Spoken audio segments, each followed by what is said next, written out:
محمد عربی صلی اللہ تعالیٰ علیہ وسلم کے غلام کی قیمت بڑے بڑے بادشاہ لگاتے لیکن وہ کبھی نہیں بکتے تھے۔ قلیوبی شریف میں ایک واقعہ تحریر ہے، 3 جوان بھائی ایک عیسائی بادشاہ کی قید میں آ گئے، تینوں مسلمان مومنین، اور بادشاہ نے قید کر لیا اور تینوں سے کہا کہ تم میرے دین کو قبول کر لو، میں تمہیں آزاد بھی کروں گا اور اپنی رعایا میں سے ایک اچھا منصب بھی دوں گا، تم اچھے کڑے جوان ہو۔ تینوں بھائیوں نے کہا ہم دین مصطفیٰ صلی اللہ تعالیٰ علیہ وسلم پر قائم ہیں، تمہاری قید میں ہم اپنا دین نہیں تبدیل کر سکتے۔ بادشاہ نے پھر دھمکانا شروع کیا، ڈرانا شروع کیا، وہی موب لنچنگ جو آج ہو رہی ہے۔ اس بادشاہ نے ان لوگوں کو اتنا ڈرایا پھر بھی وہ اپنی جگہ سے ہلے نہیں، یہاں تک کہ بادشاہ نے جلاد کو حکم دیا کہ بڑی کڑھائی منگائی جائے اور اس میں تیل گرم کیا جائے۔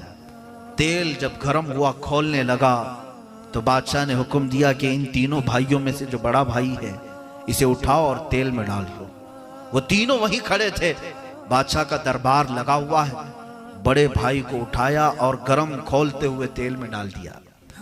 ایسا کھولتا ہوا تیل تھا کہ منٹ نہیں گزرا ہوگا ان کی روح نکل گئی، پورا جسم جو ہے چمڑی جل چکی تھی۔ بادشاہ نے یہ ہولناک سزا 2 بھائیوں کے سامنے دیا۔ اب پھر دونوں کو پوچھا اب بتاؤ کیا تم میرے دین پہ آنے کے لیے تیار ہو یا اپنے بھائی کی طرح مرنے کے لیے تیار ہو؟ ان دونوں نے کہا اے بادشاہ اب تو نے اور سخت کر دیا ہمارے لیے، پہلے لوگ یہ سوچ سکتے کہ دیکھا جائے اس میں فائدہ یا اس میں فائدہ، اب ہم اپنے دین سے بھی غداری نہیں کر سکتے اور اپنے بڑے بھائی سے بھی غداری نہیں کر سکتے، ہمیں اس دین سے تو نہیں پھیر سکتا۔ بادشاہ نے غصے کے مارے دوسرے بھائی کو بھی اٹھوایا اور اس کھولتے ہوئے تیل میں ڈال دیا، وہ بھی جل گئے، شہید ہو گئے۔ تیسرا جو تھا وہ جوان تھا، کڑیل جوان، 22 سال کی عمر تھی۔ اے نوجوانوں، یہ عمر انگارے بھری ہوئی ہوتی ہے، شرارے بھری ہوئی، نفس امارہ بہت بھڑکاتا ہے، خواہشات اتنے ہوتے ہیں کہ یہی عمر ہے جو نوجوانوں کو ایک غلط راستے پر لے آتی ہے۔ اس وقت جو بادشاہ کا ایک چالاک وزیر تھا اس نے کہا بادشاہ سلامت اس کو تیل میں مت ڈالیں، میں اس کو بدل کر کے لاؤں گا، آپ کے دین پر قائم کر دوں گا، اس سے اس کا اسلام چھین لوں گا، ختم کروں گا۔ کہا وہ کیسے؟ وزیر نے کہا بس آپ میرے اوپر چھوڑ دیں، مجھے 1 مہینے کا وقت دیں۔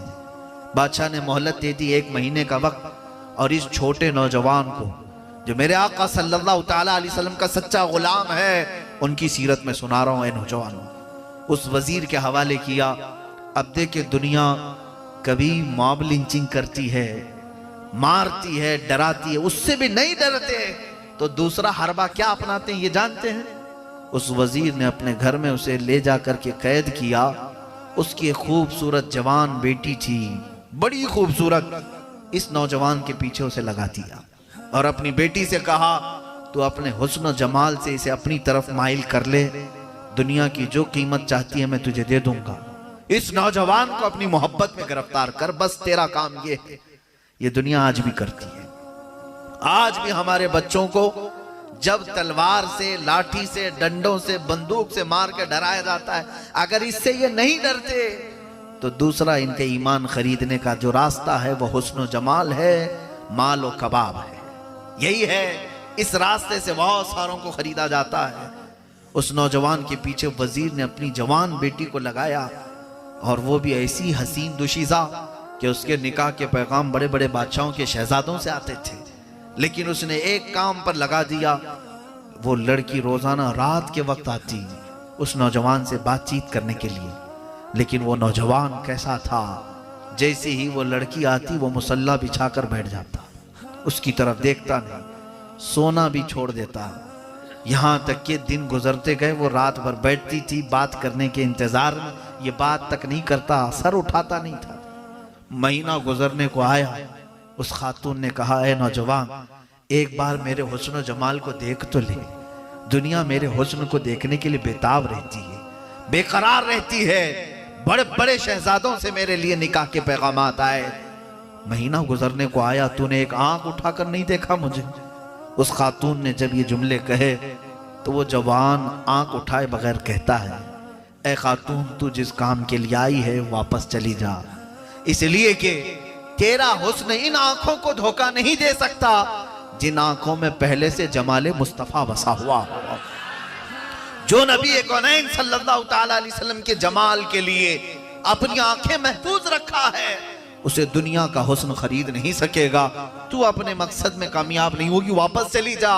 جوان کا یہ عزم، یہ حوصلہ، یہ استقامت دیکھ کر کے وہ خاتون کہتی ہے مجھے تیرے اندر اصلی دین کی خوشبو آتی ہے، اصل دین کی خوشبو تو تیرے اندر آتی ہے، برسوں سے تو میں دین عیسائیت پر تھی، اے جوان مجھے تو ایسے دین کی خوشبو آج تک نہیں ملی تھی۔ اللہ اکبر۔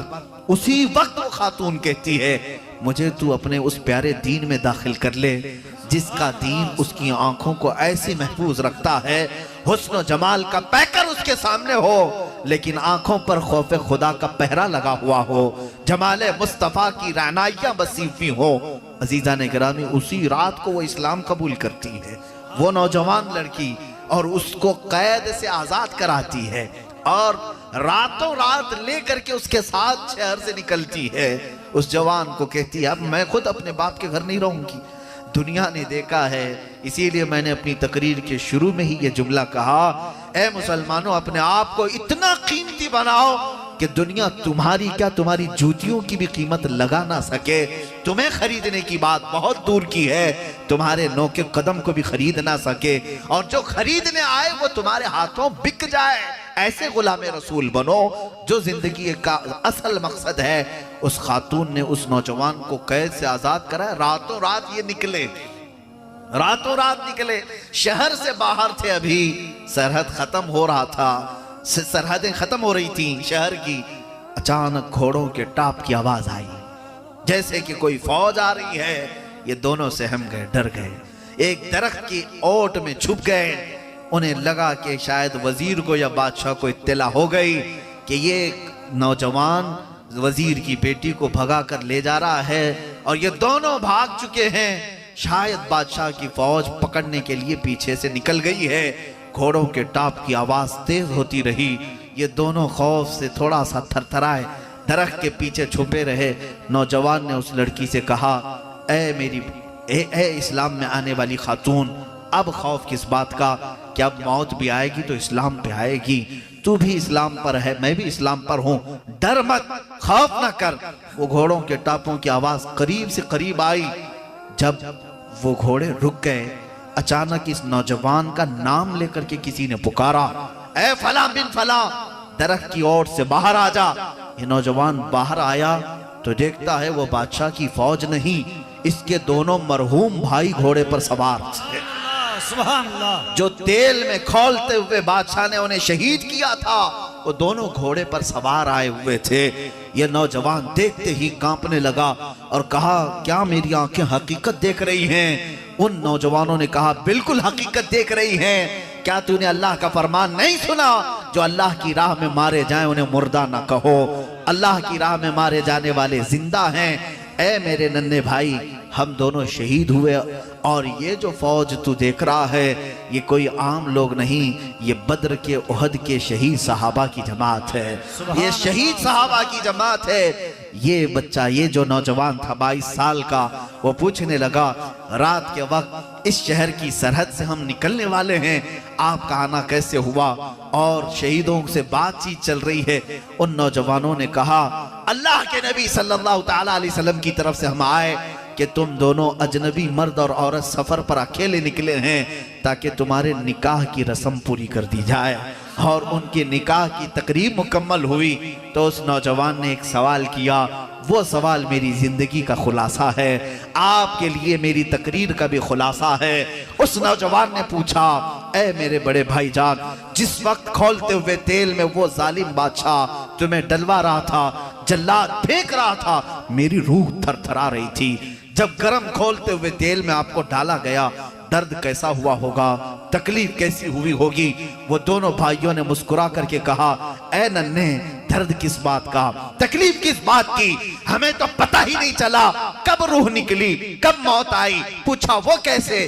کہا جس وقت وہ بادشاہ ہمیں تیل میں ڈال رہا تھا سامنے تو مصطفیٰ کریم تشریف فرما سبحان تھے۔ اللہ، سبحان نعرہ تکبیر، نعرہ رسالت۔ ہم مصطفیٰ کریم صلی اللہ تعالیٰ علیہ وسلم کے جمال جہاں آرا کو دیکھنے میں مصروف تھے، ادھر روح قبض ہوئی، ہمیں تو درد کا پتہ بھی نہیں چلا۔ عزیزان گرامی، استقامت پر جو رہتا ہے جماع، اس کی موت بھی آتی ہے تو اس شان سے آتی ہے کہ میرے آقا اس کے سرہانے کھڑے ہوتے ہیں۔